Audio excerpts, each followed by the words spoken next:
Man who needs no introduction. He's been a frequent presenter on the Terry Talks Nutrition educational webinars.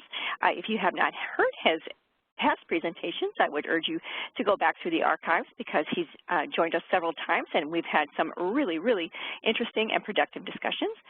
For those of you who may not have listened to him before, Dr. Teitelbaum is a board-certified internist and a medical director.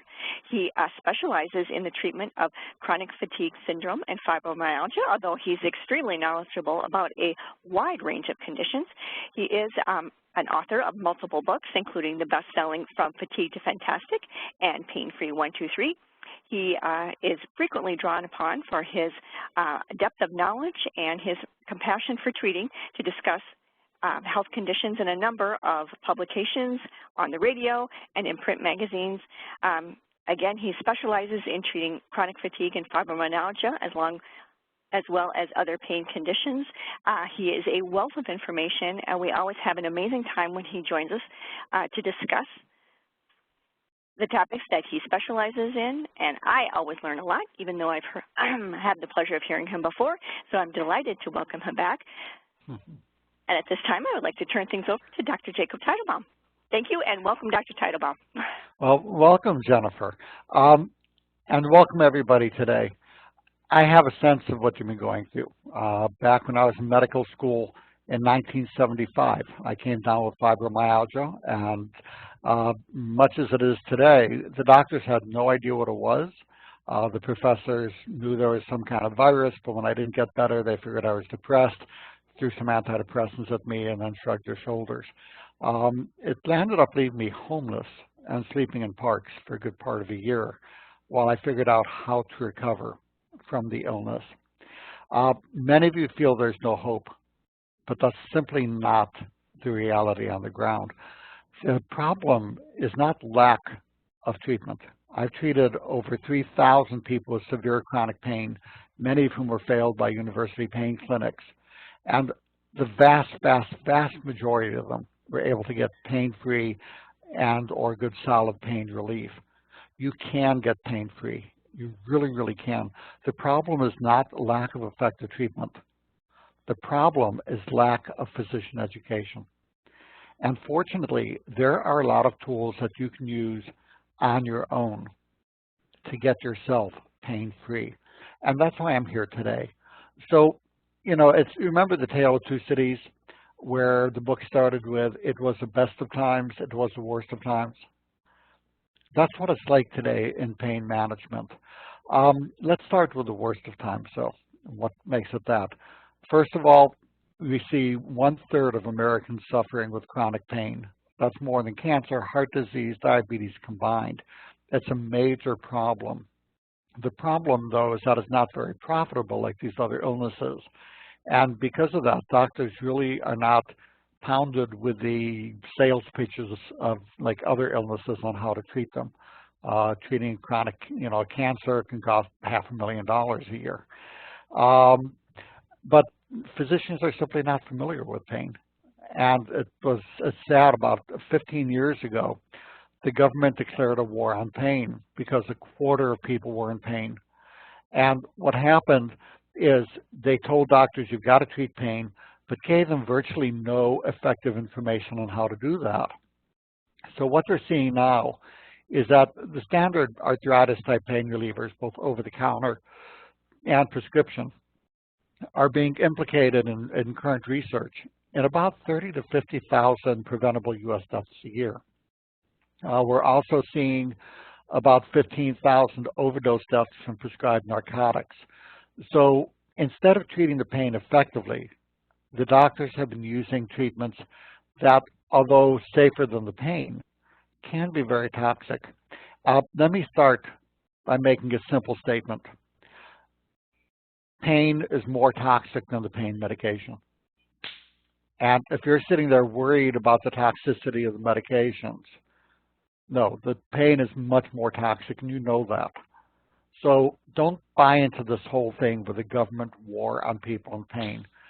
Having failed the war on pain, the government has now, realizing there are 15,000 overdose deaths from prescribed narcotics each year, they declared a war on those, and essentially a war on people in pain. Many of you may have required narcotics and find that your doctors have been terrorized into not prescribing them anymore. Even with some medications that are very, very safe, like tramadol, the doctors are being terrorized. And basically, many of you feel like the rug has been pulled out from under you, that you're being left without any effective treatment for pain. This is a horrible and abusive thing to do to people. And eventually the government will get past this and on some other war. They're adding a social stigma as if somehow being in pain is a personality defect. All of that is insane. I recommend you ignore all of that because you can get the help you need without having to deal with a government that must be high on drugs or something. It just, their actions are crazy, and this war on people in pain is unconscionable.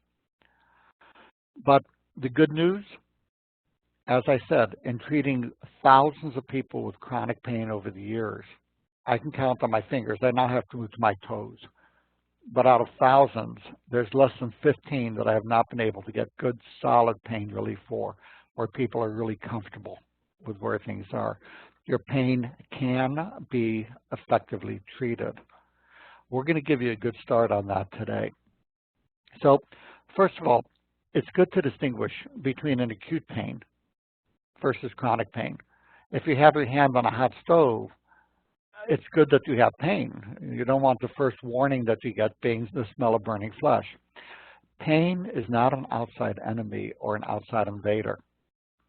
Pain is a natural part of our body telling us when something needs attention. The problem is, even though acute pain serves you as a warning, chronic pain does not. It is no longer serving a purpose, and it triggers an enormous cost to the person who has it. And I'm going to say once again, pain is more toxic than the pain medications. Let me tell you an old story. For those of you who worry that somehow, you're a bad person if you take your pain medications, there's a story about this old preacher who moved to Johnstown, Pennsylvania. Johnstown is known for its flooding. And when the floods are coming, the National Guard comes and it warns everybody, get out of town. And once again, they came through town, with the horns blaring, saying, time to evacuate. There's a flood coming, And everybody knowingly got up and left, except for one preacher. And the minister told the National Guard, I'm not going. I have total faith in God, and God will protect me. Meanwhile, they shrug their shoulders, they leave. The flood waters come up, and he's up on the second floor window, and this Coast Guard boat comes by and says, get in the boat, you're going to drown. And the minister says, no, I have total faith in God. He'll take care of me. A couple hours pass, the minister's up on the roof of the house. A helicopter comes by, drops the rope and says, climb on, you're going to drown. And he says, no, I have faith in God, he'll take care of me.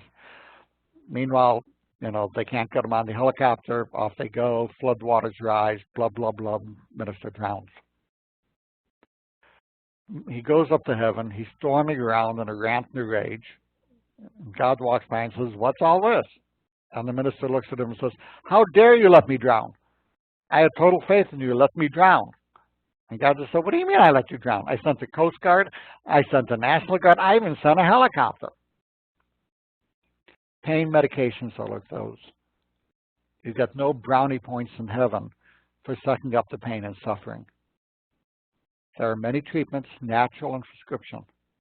And I guarantee you, virtually all of you can get pain-free and comfortable. Know that. And know that it's okay to use what's needed to get your relief. For those of you who are on prescribed narcotics and need them, the narcotics are much safer than the chronic pain if used properly. So, and if you look at the slide, I'm not going to read all of these, but you know that the pain is more toxic than the pain medications, or the natural remedies, even more effective and safer. So many of you have been given what's called a Sophie's choice, basically a choice between two impossible choices. You can either be in pain, or you can be dead from the pain medication. And that is a utterly ridiculous choice to give people. Sadly, many doctors only give the option to be in pain. So when you go to a doctor who gives you that kind of a choice, which is basically no choice at all, to be in pain or to be in pain,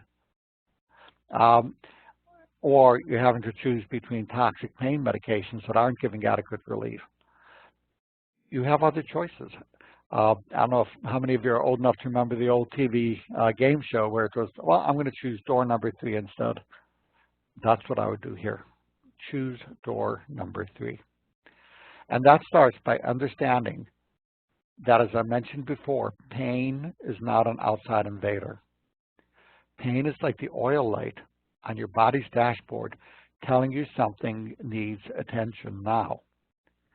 What our research has shown is that if you give the body what it needs, just like when you put oil in the light, what's the standard approach? You go to the doctor, your oil light's flashing, and the doctor says, well, let's put a Band-Aid over it. And that doesn't work out very well because the motor burns out. And they say, well, let's cut out the oil light. What if you just put oil in the car? What if it could be that simple? Because it can be in many cases. You give the body what it's asking for. You take your hand off the hot stove. You give it the things it needs. And what our research has shown is that the pain goes away when you do that. And we're going to spend a little bit of time talking about a double-blind, placebo-controlled research study we had done treating fibromyalgia using this model, giving the body what it was asking for. But the same applies to virtually every kind of pain. So the nice thing about fibromyalgia is that it includes almost every kind of pain, whether it's a muscle pain, nerve pain, brain pain, allodynia, all those different things are part of fibromyalgia, which makes it a good model. So hundreds of studies have also shown that natural options are very effective for many kinds of pain. The problem being, of course, that they're cheap, at least relative to the medications, and nobody will tell the doctors about them because there's no money in it. So let's take a look at what our study showed. When you give the body what it needs, and we gave what we call the SHINE protocol, we optimize sleep, hormonal support, treated infections, immunity, nutritional support, and exercise is able. And again, I'm not talking about the PACE study idiocy, where they told people just exercise. Every chronic illness benefits from staying conditioned. Cancer, fatigue has been shown to be helped by staying conditioned, but doctors wouldn't dream of saying it's all in your mind, just exercise. So when a doctor does that to you, just smack them upside the head and walk out the door. They're idiots. But still staying conditioned is part of the healing process as best you can without getting the post-exertional malaise. What our study showed is when you basically put oil in the car when the oil light was on, we saw that 91% of people improved, over half of them with a marked improvement in symptoms. And this applies for most kinds of pain.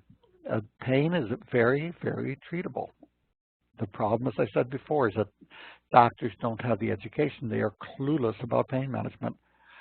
To understand this, most of my training as a physician was in a university hospital. It's called a tertiary care center, where you have the sickest of the sickest of the sick. What you get are people who are ready to die. There are strokes, heart attacks, sepsis, life-threatening things, and that's what 99% of our training was on. We had maybe 4 hours a week, if that much, in an outpatient clinic treating things like pain. And they figured, well, if we could treat people when their hearts are stopping, we should know how to treat everyday common things, but that simply isn't true. Doctors are simply not trained in pain management. So how does this help you? Understanding this, you can learn what you need to know to get a good start at getting pain-free, or how to find a doctor who knows how to help you. So let's take a look at the key types of pain. Because just like you have a lot of different warning lights on your body's dashboard, one thing says you're overheating, the other says you need oil, and they're different things. Different kinds of pain are telling you different things. The problem is that you didn't have an owner's manual. So today's talk, I'm going to give you an owner's manual to tell you what your body is asking for. We're going to go through a lot of information. There's a nice simple phone app. If you have a piece of paper and a pen, write this down. The app is called Cures, That's C-U-R-E-S, capital A-Z. It'll have conditions from acne to zoster. It'll go through each kind of pain and tell you what's causing it and how to make it go away. So you don't have to memorize all this. And it's a free app. It's a $2 upgrade. It's a nice, easy thing to do. So let's take a look at some of the common kinds of pain. The most common cause of pain, and one that doctors don't even know how to do an examination about, and except for lip service, don't even think about and know that it exists by and large, is muscle pain.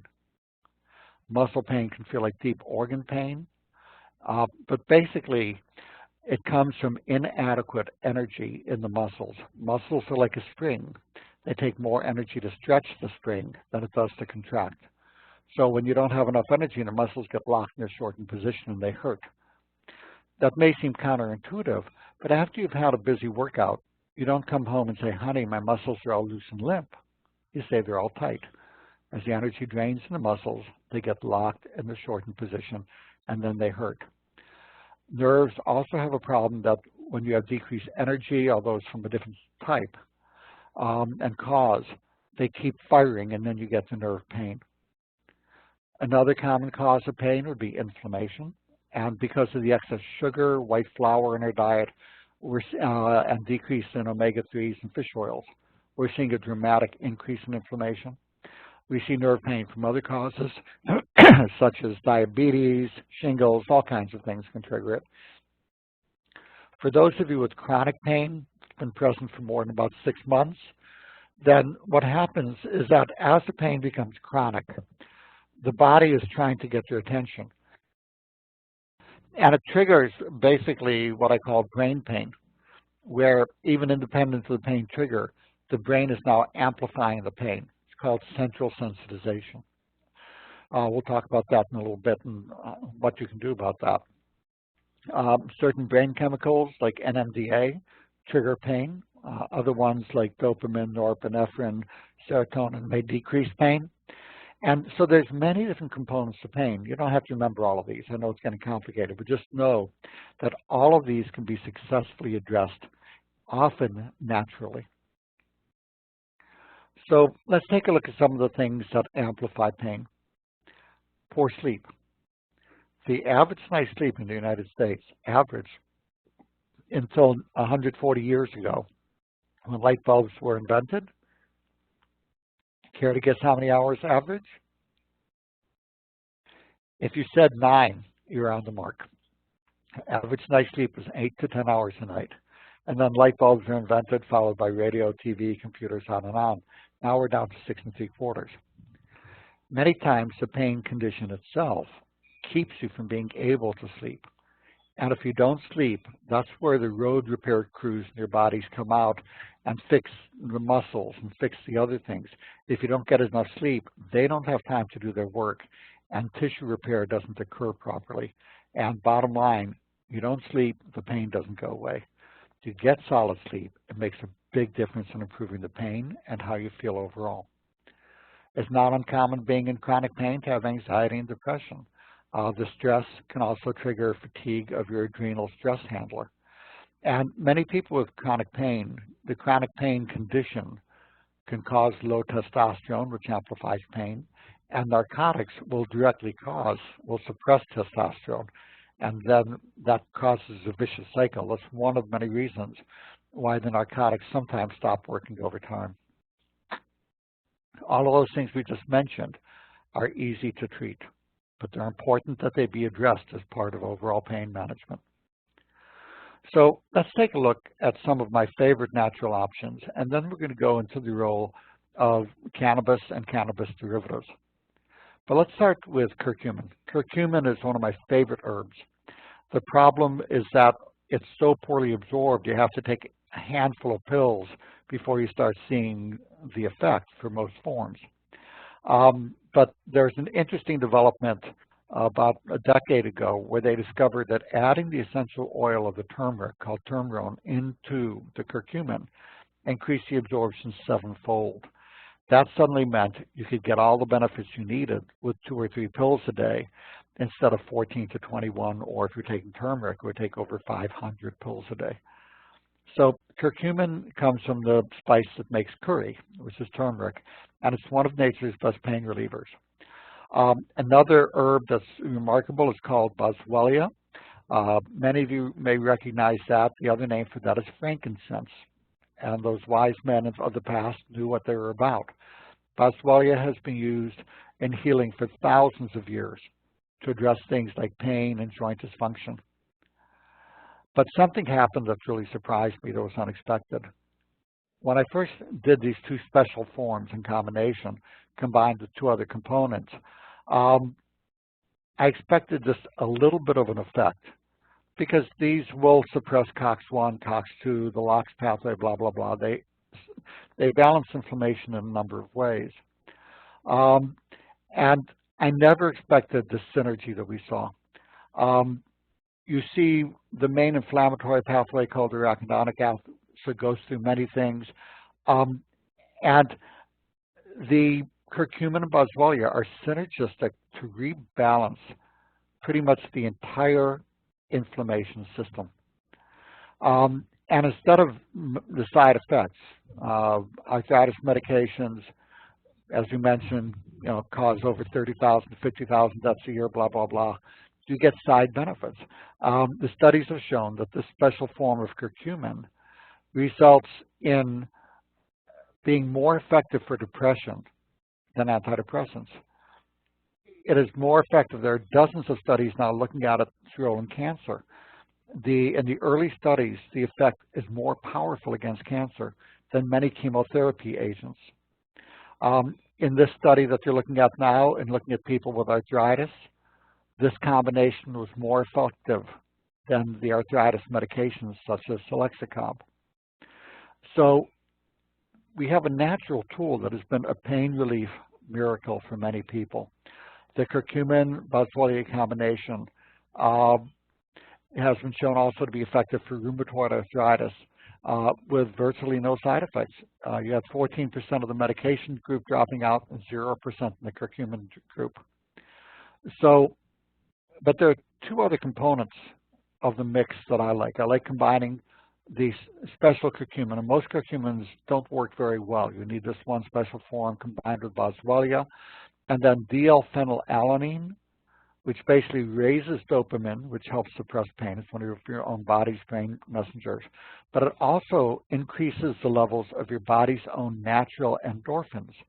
These are your own natural, like the narcotic pain relievers, but they're totally safe. So the DLPA is wonderful that. And then the nattokinase, which is an enzyme for fermented food, helps break down the inflammation. It's kind of clearing away this traffic jam. So the emergency vehicles can get to the site and help heal the injury and fix the area. Those four in combination created a really remarkable synergy. And that's the first thing I'm going to give most people who come in with pain. If it's a localized pain, I'll have them use a topical comfrey, or they can just go ahead and rub the comfrey on. I like one, the comfrey has its good and its bad. It has components that are toxic and those that are wonderful. It can cause quick relief for strains. It used to be called bone knit because it was used for broken bones. But you want a form that has the toxic parts taken out and keeps only the good stuff. So this is one where brand matters, but the topical comfrey can be very helpful.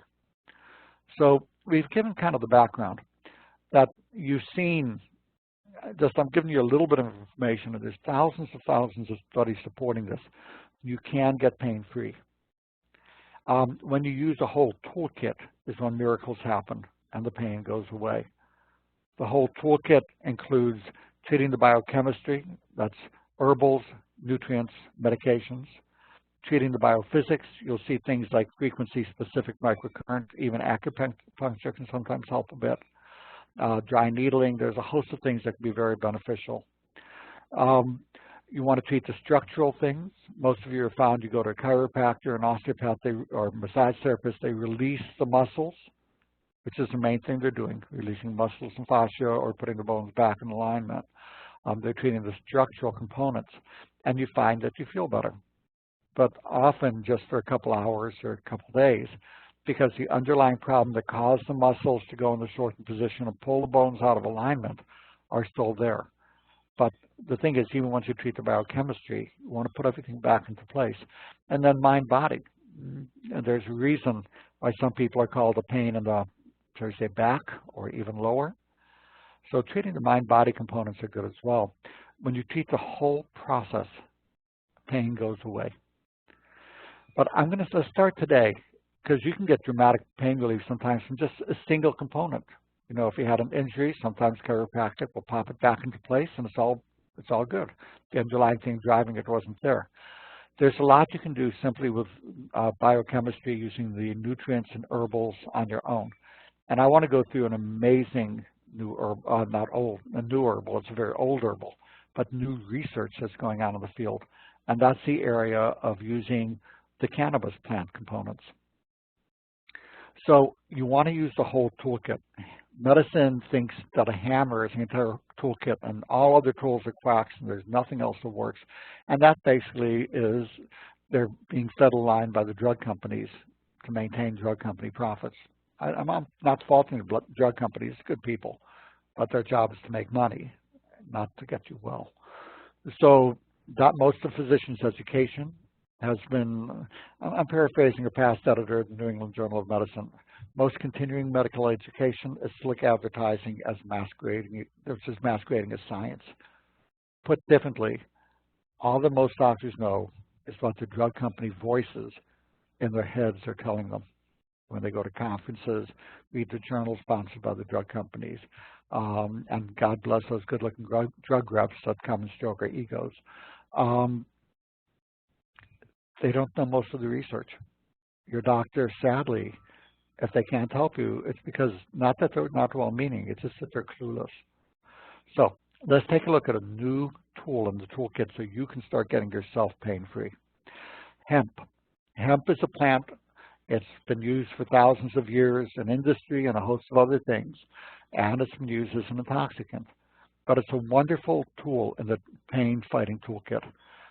The government has started to ease up a little bit, mostly because of action taken at local levels, in terms of allowing more and more research, much as they try to block it on this.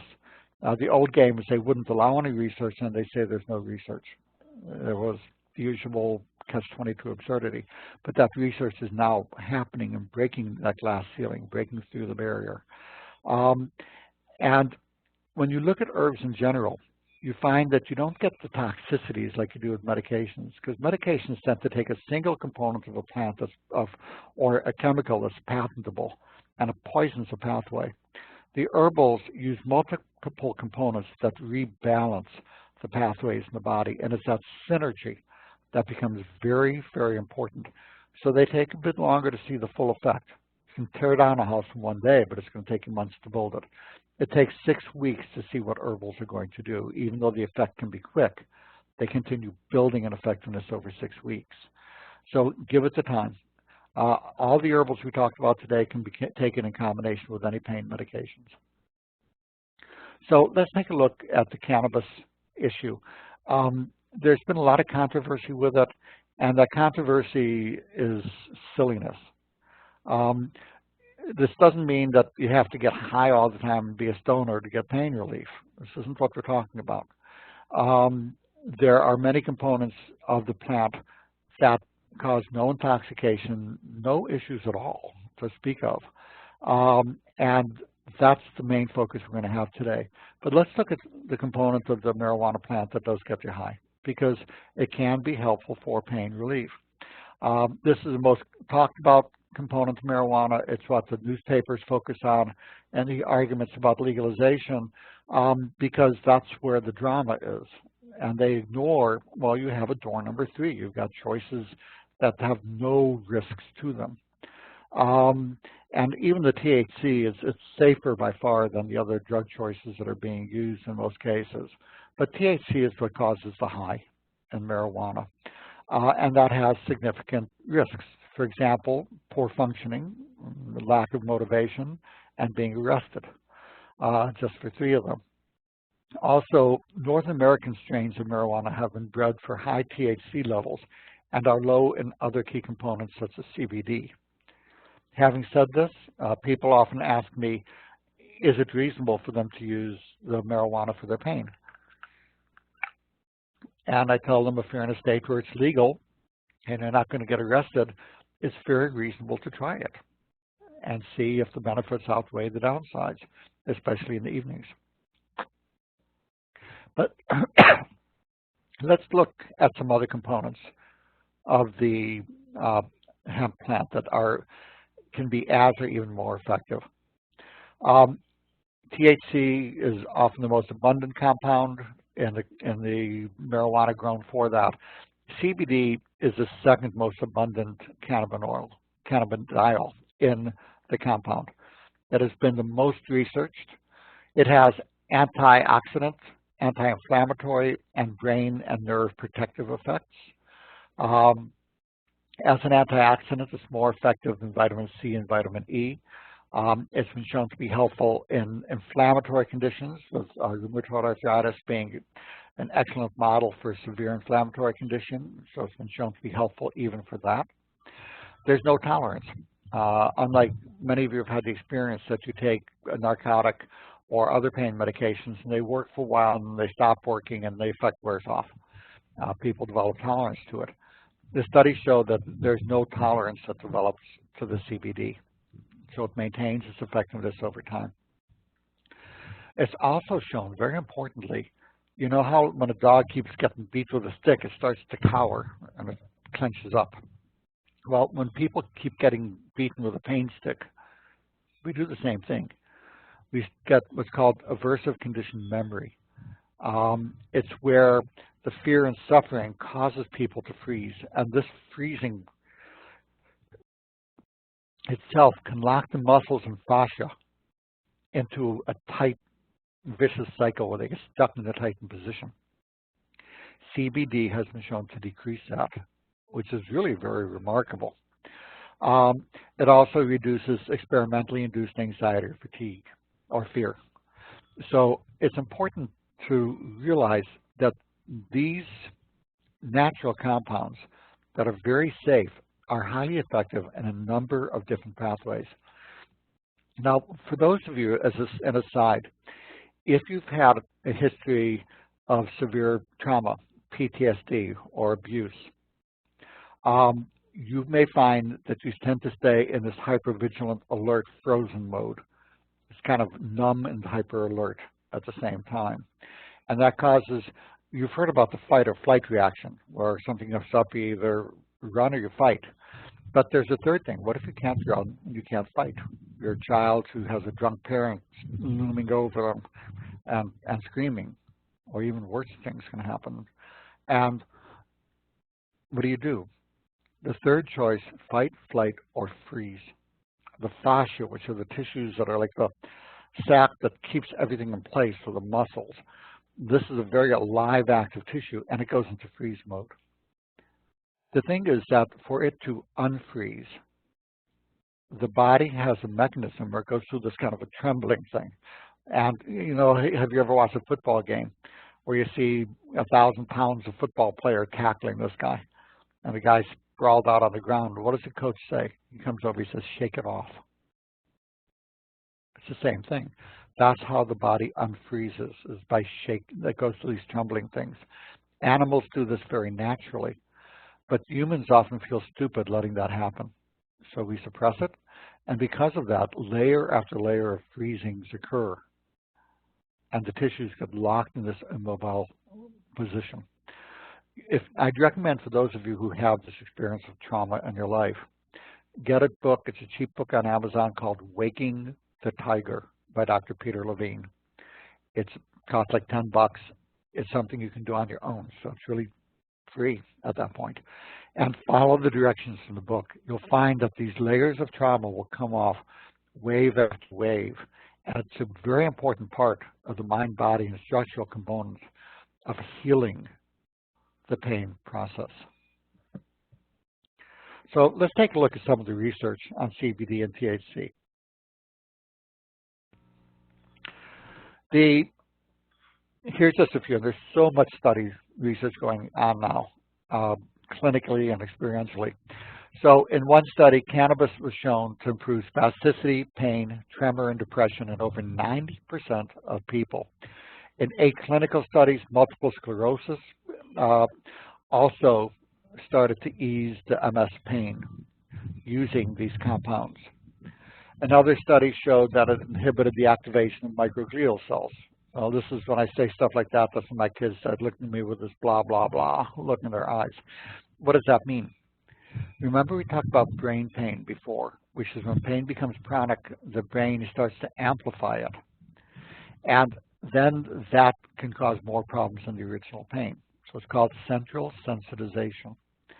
And there's a number of things that you can do to decrease central sensitization. One of those is low-dose naltrexone, the antibiotic minocycline or doxycycline also, which is why we see in many studies of things like rheumatoid arthritis that this antibiotic is very helpful for the pain and the rheumatoid arthritis and many kinds of chronic pain. It's one of the reasons why people who benefit from Lyme treatment get better. We see in fibromyalgia it's been shown to help. But interestingly, CBD and THC also have been shown to decrease central sensitization or brain pain. So we can add that to the list of effective treatments for that very important thing. And as we noted before, rheumatoid arthritis has helped. Other studies showed that a mix of the THC and CBD, even at a very low dose, of 2.5 milligrams per dose of each of these, was approved in Canada for central pain and multiple sclerosis and also for intractable cancer pain. So many, many studies have showed safety and effectiveness for both the brain pain and peripheral nerve pain, rheumatoid arthritis, cancer pain using these components. It also, when you see chronic pain, especially if there's skin sensitivity called allodynia, then there's a brain chemical called NMDA that's on overdrive. And cannabis was shown to even suppress this. Pretty remarkable. So the CBD or the THC, whether you're doing it in the form of cannabis or in simply as something over-the-counter compound that contains CBD, which is legal and easy to get, it is hitting pain on each of its numerous different mechanisms, which you just don't see that with medications. So if you're looking at people, there's a question, THC versus opiates, which again is a silly question because you use the whole toolkit using the proper tool at the right time. Both of these are appropriate tools. The opiates are a hammer, but the THC can be the wrench, and sometimes that's all you need. But the interesting thing is that these tools are synergistic when used together. The THC has been shown to stimulate the body's natural pain reliever. We talked about DLPA, phenylalanine, increasing endorphins. So does THC. And that means that it takes less of the opiate to get the same effect, and also tends to reverse the tolerance that people build up to the opiates. And in fact, a recent journal in the American Medical Association journal showed a 15+% drops in opioid overdose deaths in medical marijuana states after it was legalized. And this was before most people on the opiates even knew that this was an option to combine it. So we're seeing, after decades of opioid deaths accelerating, we're finally getting a drop. And with 0 deaths a year from THC and 15,000 from the opioid overdoses, the equation of mathematics here is simple. It's insane not to have people have the option to combine the best of both. When you're looking at studies on inflammation, THC is 20 times more anti-inflammatory than the medications, but without the toxicities. But again, cannabis works by bringing everything together. It's the synergy of its different compounds that really give it its power. So we talked about CBD has been shown to decrease pain, actually reduces seizures, it's antibacterial, helps blood sugar, a host of different things, helps anxiety. The THC, we talked about its components, but there are many other components. If you look at the CBC component, it has anti-inflammatory, antifungal. For those of you with irritable bowel syndrome or nasal congestion, sinusitis, postnasal drip, that suggests that candida overgrowth, and there's no test for it that's really worthwhile. You just treat empirically, may be a major driver for your pain. And when you treat the candida properly, I'm not talking about one pill of diflucan, that's a squirt gun to forest fire. When you treat it properly, the pain often decreases markedly, as well as the sinusitis going away and the irritable bowel. The CBG, interesting, we talked about some of the brain chemicals. An important one for pain is called GABA. If you look at Lyrica and Neurontin, these basically are mimics of GABA. The company says they work through sodium channel blockers, but they're basically GABA mimics. And GABA is like our body's natural Valium. And that helps relax the muscles, decrease the pain so the nerves can stop overfiring. It has a lot of benefits. So the CBG is a biggie in the things that it does by increasing the GABA levels in the brain. And then the overall cannabinol, the CBN, helps with sleep, bone density. So you're seeing a lot of benefits by the synergy of these compounds. Other components, and that's not it. You have the myrcene, basically the terpenoids are very important. The myrcene decreases pain activity. It actually seems to do it through an opioid-like mechanism because it's blocked by opioid blockers. It produces other anti-inflammatory and stomach protective effects. It also has a local anesthetic effect with some of the components. So there's many, many different components in the hemp oil that work together to optimize pain relief. So we're going to talk about dosing based predominantly on the CBD component because it's a way to standardize it, but it's really all of the things. So a good hemp oil will have 20% CBD. So if you have 50 milligrams of hemp oil, it'll have 10 milligrams of CBD. But some have much less than that, many if not most do. And you really want to be careful and use the right brand. There's so much stuff, especially a lot of the network marketed stuff out there. I've seen these things that are god-awful expensive, and you get nothing. It's almost like a homeopathic wave, some CBD over it. It's scary, so you need to know how to read the labels. And you want something that has the synergy of all of the hemp oil components. And this way, you get not only the pain relief, but you get the side benefits, what we call the entourage effect of getting this whole entourage of biomolecules together to help with calming, anti-inflammatory, decreasing nausea, decreases depression, improves mood, even has been shown to be antipsychotic. And much more research is currently underway. We are just starting to scratch the surface of the benefits of this remarkable plant. Let me add one more important benefit.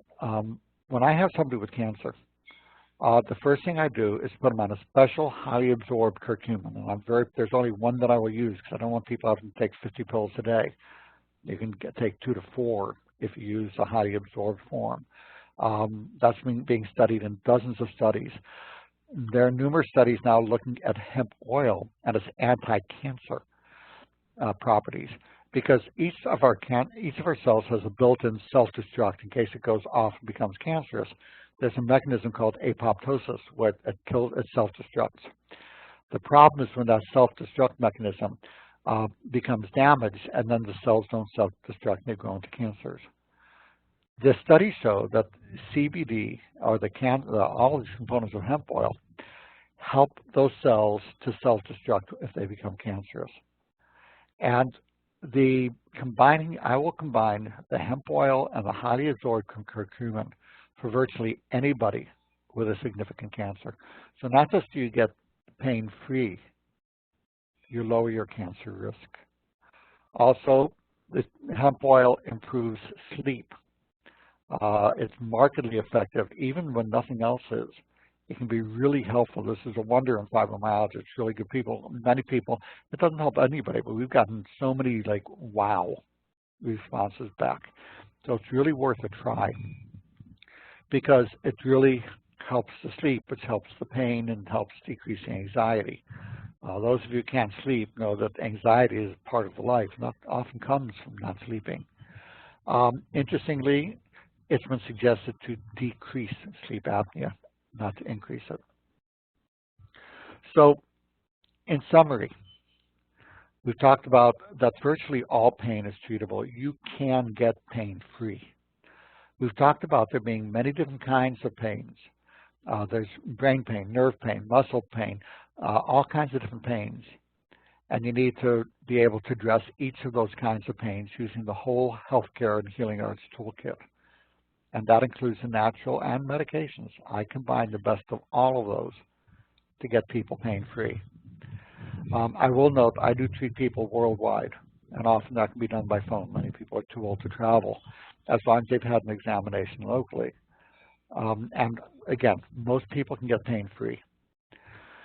And we now have a new tool in the toolkit that's really helpful for this because we have the hemp oil components in synergy help to release the muscles, to help decrease nerve pain, balance inflammation and settle it down, help the brain chemicals get optimized and balanced, treat the brain pain itself, been shown to be helpful for joint arthritic pain, and even has been approved in Canada for cancer pain because the research was so strong. This is a powerful and excellent new tool in our toolkit. The question then is how to dose it, because you're going to see so many hemp oils and CBDs out there, and unless you know how to read the labels and know what you're looking for, you're going to get something that this doesn't have what you need and it's not going to work.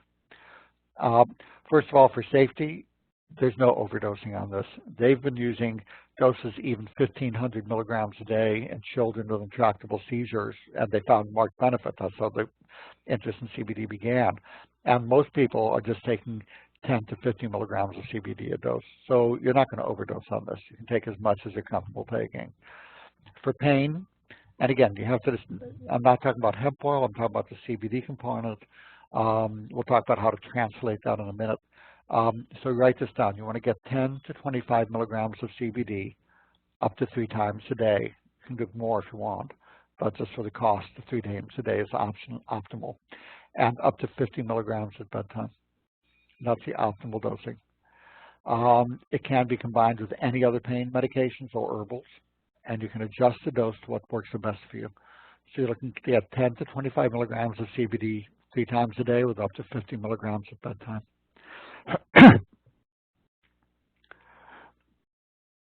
But again, it's critical to get the right type of hemp oil.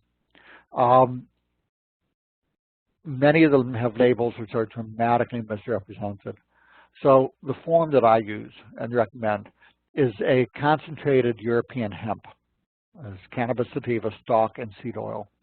I recommend there are ones that are found in 50 milligram capsules that contain 20% CBD. If you look on the side in the small print, you'll see it says 20% of, and it'll be a big word that looks kind of like CBD. And then you'll know you have the right thing. So if you have 50 milligrams of hemp oil, 20% CBD, that means you're getting 10 milligrams of CBD per capsule, which is a beginning effective dose. For some of you, that will be enough, and give it time to see the full effect. And for others, you'll want to up the dose and see what works the best. You want one that has a full spectrum of the hemp oil components. As we talked before, they're all very important. That they're non-GMO. You want not to have a bunch of pesticides and herbicides. You want them to be clean. You want them to be carbon dioxide extracted so you don't change the molecules from being bioidentical. You want one that's grown really in a way that's monitored for effectiveness and safety, that doesn't have very much THC in it, less than 0.3%. That's what makes it legal to get it over the counter. But this way you don't have to worry that it's going to make you high and not able to function. And it shouldn't be just CBD. It should be the whole hemp oil that contains the whole thing, all of the right stuff. So the bottom line is we talked about how you can get pain-free now. I am happy to stay here and take questions as long as Jennifer is willing to keep the webinar open. And again, ask away. I am on anything. It doesn't have to be just on this. It can also, this is not the game Jeopardy. It doesn't have to be framed in the way of a question. If you have a comment you want to share, share. No sales pitches, please, for things. But share information and things you found helps. And ask. I'm here for you. So, all right, Jennifer, thank you very take much. it away. Yep. All right, thank you so much. And folks, if you have a question for Dr. Teitelbaum, all you need to do is click on the chat icon in the upper right-hand corner of your screen. You can also click on the question mark or the Q&A, and you can go ahead and type in your questions, and we'll read through them with Dr. Teitelbaum, and we will get the answers. The first one I got, Dr. Teitelbaum, I thought was a very timely question. This person wants to know if you think that the hemp oil would be effective for the pain associated with chronic Lyme disease, and are there any other suggestions you have for dealing with pain related to Lyme disease? Absolutely. It's important to understand that if you have difficulty sleeping with your Lyme disease, you probably have a secondary fibromyalgia. There are many things that cause an energy crisis in the body and cause people to blow a fuse. And when that happens, when the energy goes down, you get the pain, and then you trip the circuit breaker, and then you can't sleep, you get brain fog, you've got exhaustion, you've got all these other things. Lyme is one of many things that do that. And what our research has shown is that people with Lyme recover much better when you treat the entire process with the SHINE protocol we talked about, optimizing sleep, hormones, infections, one being Lyme, nutritional support, and exercise as able. There's a free computer program because the key for this is optimizing energy production so the muscles release, the brain circuitry turns back on, and your immune system can recover to fight the Lyme.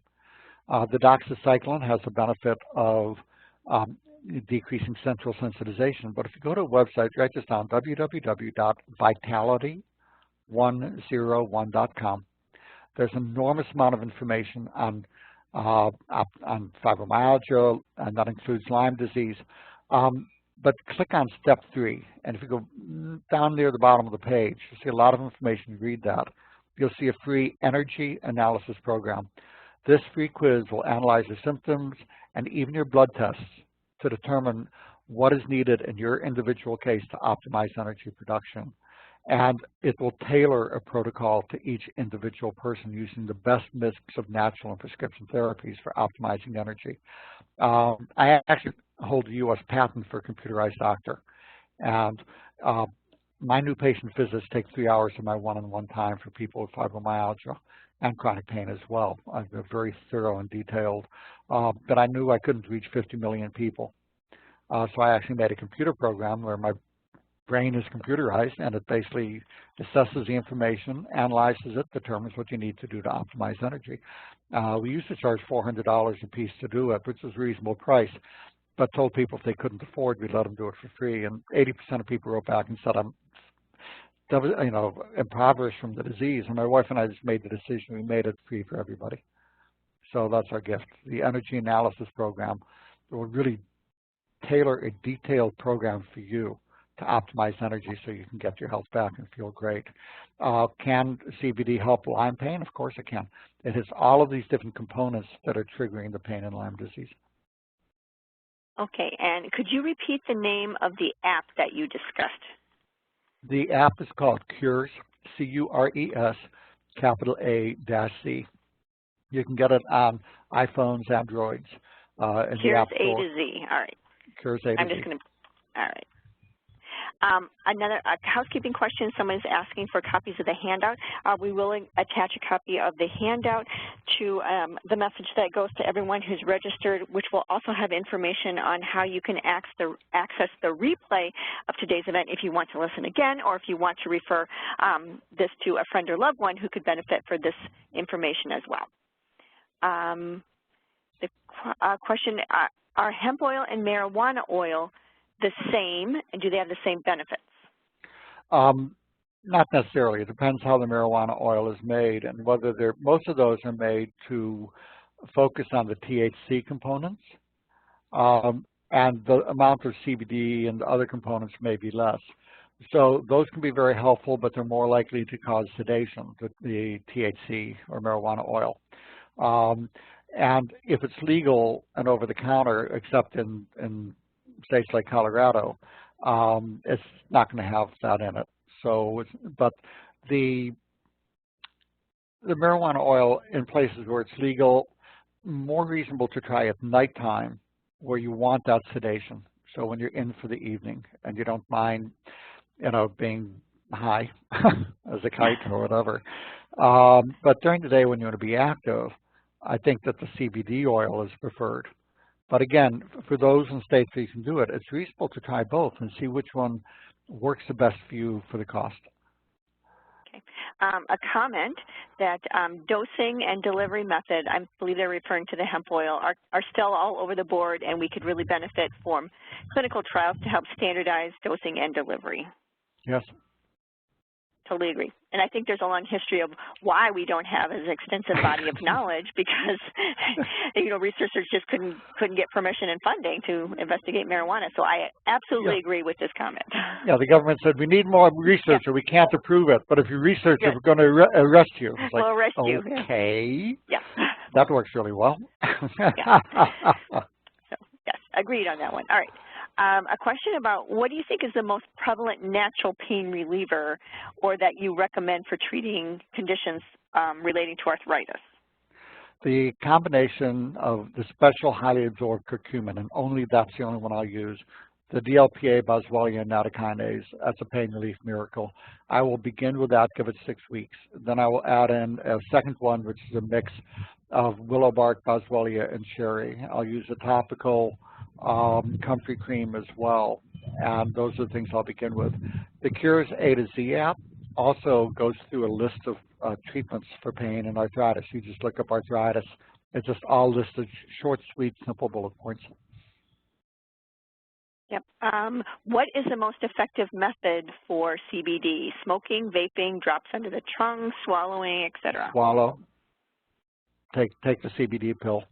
Let it get in there that way. Whether it would work as well as sublingual is not clear. There are benefits to the topical, and you can pop the capsules and rub it over the area as well. But it depends on the pain. If it's just a localized pain and you're able to sleep well, no anxiety, but you just have a local pain, pop the capsule and rub the oil into it. But otherwise, if you're having more body-wide pain, take it by mouth. Yeah. Excellent question. Next, what about people who have to undergo mandatory drug testing? Any issues with CBD? Yeah. The CBD is reported not to show. Yeah. And I agree. It was my understanding that these tests are looking for THC, so as long as you're purchasing a reputable product that's guaranteed 0.3% or less THC, there should not be a problem, but check with your HR department too. Yes. A question, why European and not U.S. hemp? They tend to be more conscious of being able to grow it without the GMO. In the United States, getting things non-GMO, the government beats them up for trying. And avoiding the pesticides and the rest can be more difficult. So also, they have the ability to grow it there. So you can find good brands either way. The key is knowing the sources and the quality, potency, and purity. For this is why brand matters. Yeah. Which, speaking of brand, a couple people have asked for specific brand recommendations. Because today's is an educational presentation, we don't discuss specific brand names, but hopefully we've given you the information that you need to track down a referral product. All right. I'm skimming through to see. And, a question about, have you incorporated the use of hemp oil in your SHINE protocol? Yes. By the way, Jennifer, let me give something for folks.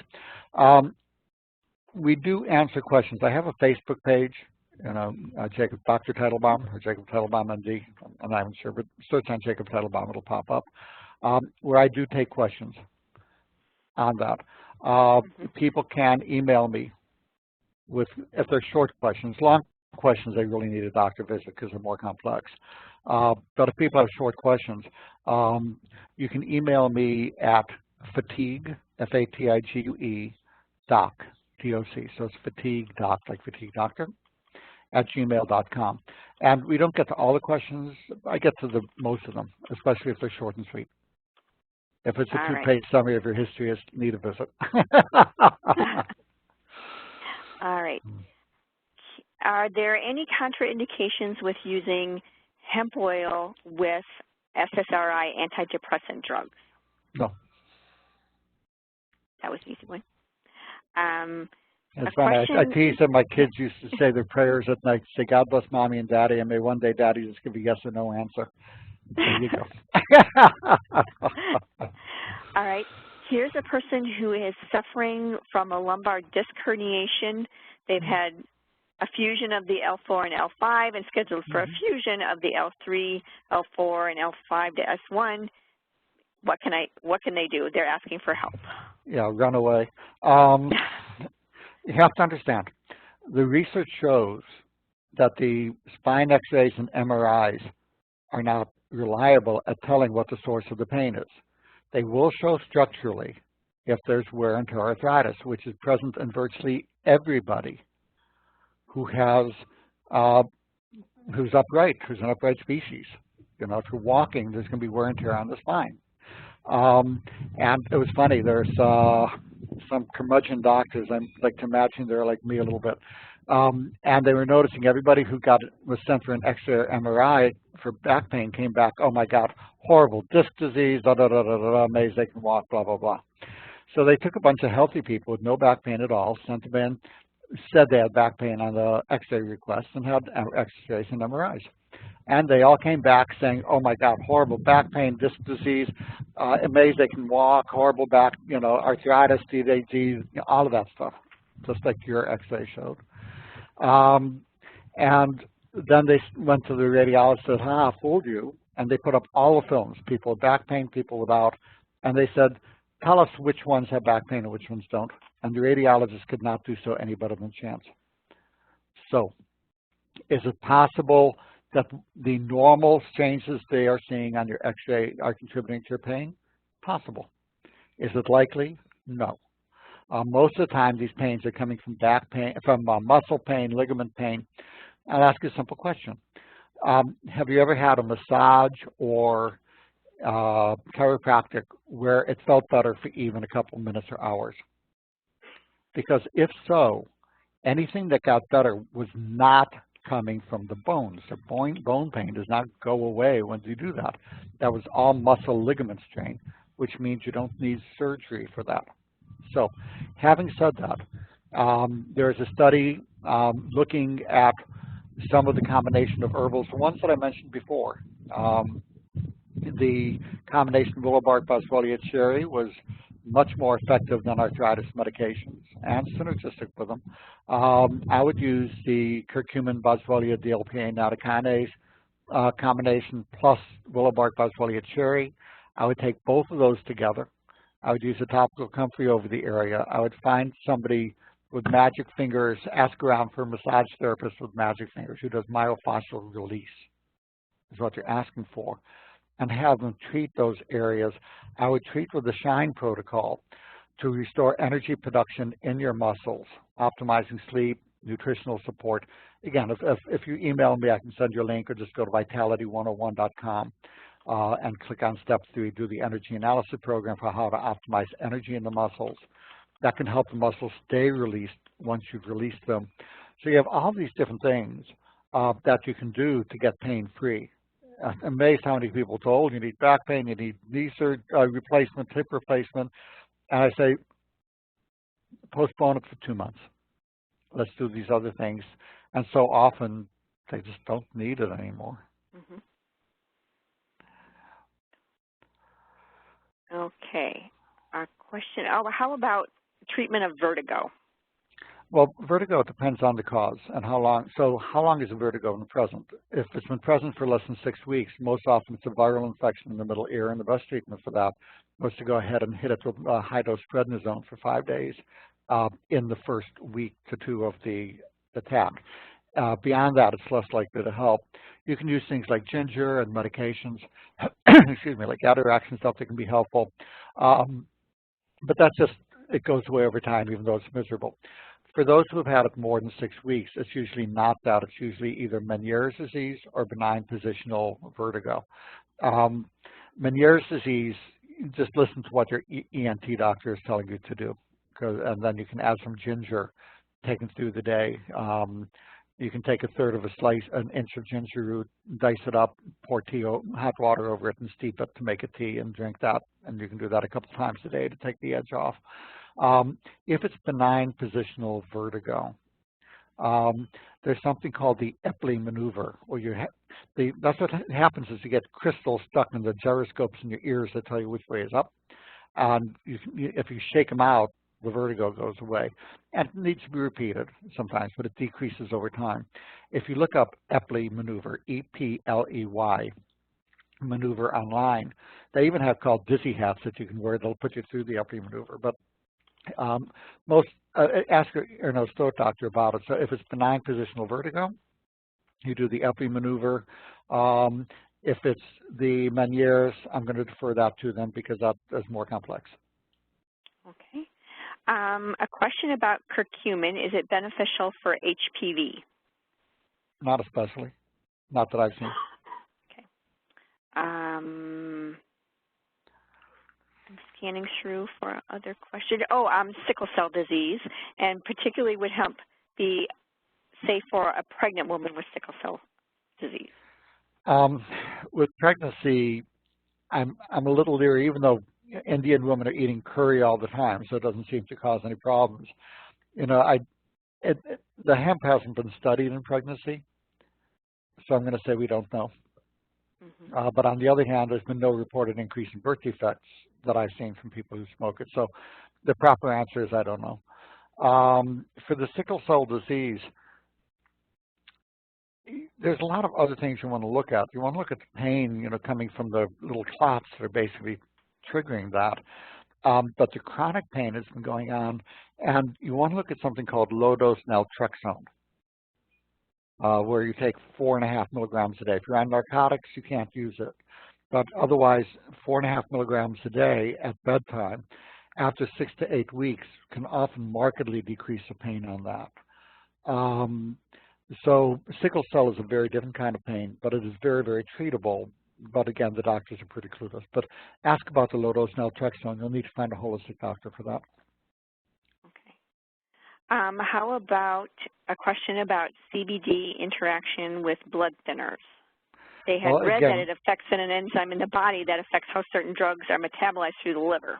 What I'm going to say depends on which blood thinner. If it's Coumadin or warfarin or Coumarin, do not take anything, natural prescription, without the doctor rechecking the bleeding time, the INR blood test, about a week later, because anything can throw it high or low.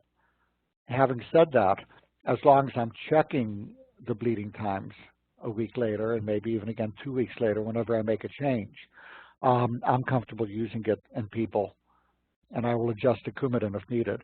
For the other blood thinners, I'm not really worried about it so much. But again, legally, I defer to your doctor, of course, with that. Yeah. Oh, well, one other thing. If you're on blood thinners and you have trouble with regulating the dosing, what the study shows is that adding vitamin K, 100 units a day, 100 micrograms a day, actually, causes that to smooth out.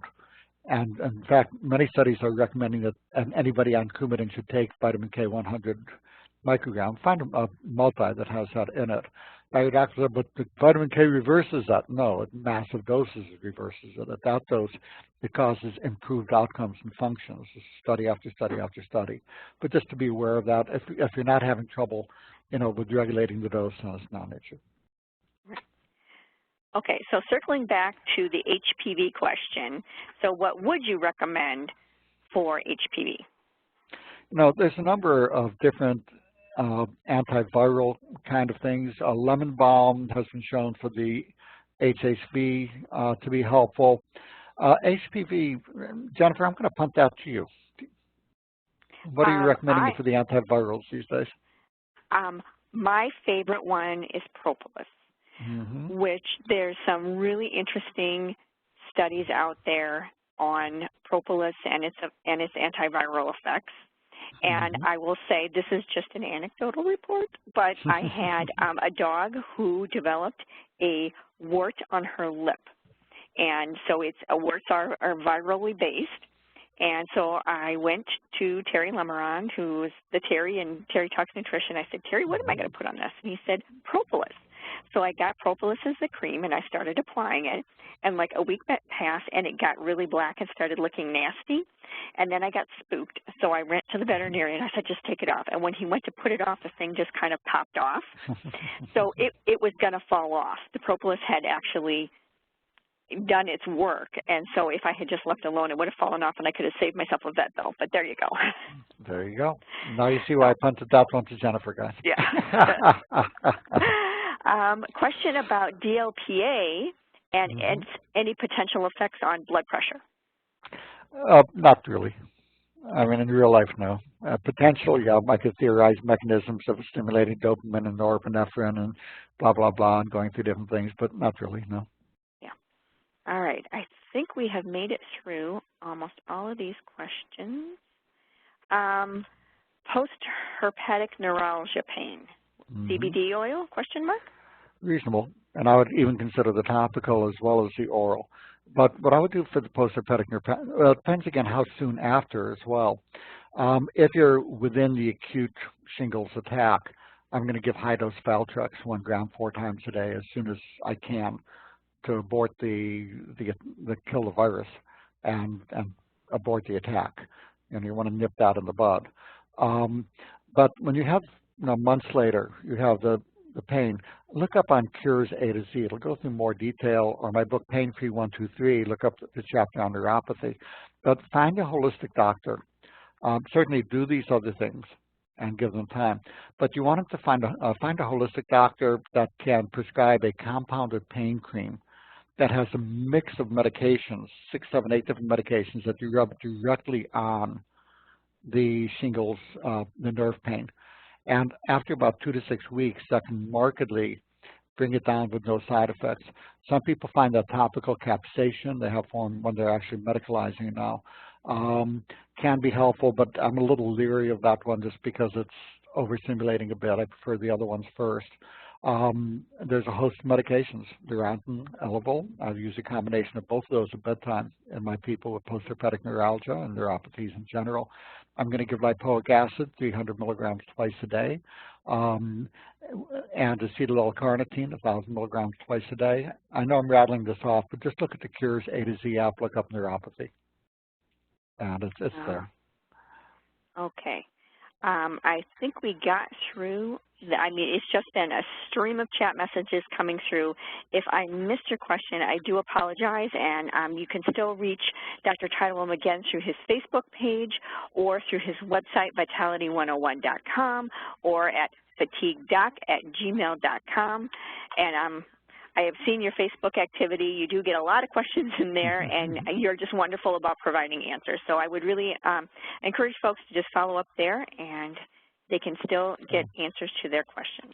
And everybody, it's been a real pleasure. And I just want to remind you, sorry, Jennifer, you can get pain-free. The reason you've been in chronic pain is not lack of effective treatments.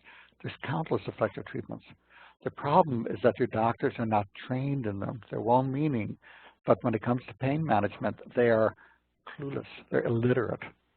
They know virtually nothing. Find somebody who does. There's the Academy of Integrative Pain Management, if you look that one up. Practitioners who belong to those tend to be much more knowledgeable about using the whole toolkit. And so you want to go to somebody who knows. If you go to a pain management doctor, get one who trained from internal medicine. They're more likely to do muscle pain, where if they came from anesthesia, they just want to poke, needles in your brain and other places to insert things. And both are needed. But for most pain, you want to start with somebody who started from internal medicine. You can get pain-free. You really, really can. And it's time to do that now. Excellent. You know, as always, I always learn more every time you come to chat. So I hope you will join us again soon, Dr. Titlebaum, and thank you so much for taking the time to share with us today. Folks, today's presentation was recorded. To find it again, you can visit terrytalksnutrition.com or go to our YouTube channel on youtube.com/terrytalksnutrition, and you can find today's and other events available. You can also find us on Facebook at facebook.com/terrytalksnutrition, as well as on Twitter. Again, please visit terrytalksnutrition.com to find out a list of all of our upcoming events. Again, thank you so much, Dr. Titlebaum, for being here, and thanks, folks, for joining in today. It was a real pleasure, and we hope to see you again soon at our next event. Take care, everyone, and bye-bye.